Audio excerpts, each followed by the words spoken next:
ఎక్కడికి వెళ్ళావరా? మోడీతో మీటింగ్ ఉంటే వెళ్ళానమ్మా. అది లేకపోతే ఏంటమ్మా? అందమైన కుర్రాడి సమయంలో ఎక్కడికి వెళ్తాడు? ఆడుకోవడానికేగా. రోజు ఆడాల్సిందేనా?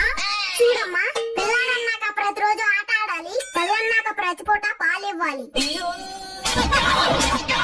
ఇదేం పోచురా? ఆగమ్మా, ఎక్కడో తేడా జరిగింది. సర్లే, నీకోసం సుబ్బమ్మ వచ్చిందిరా.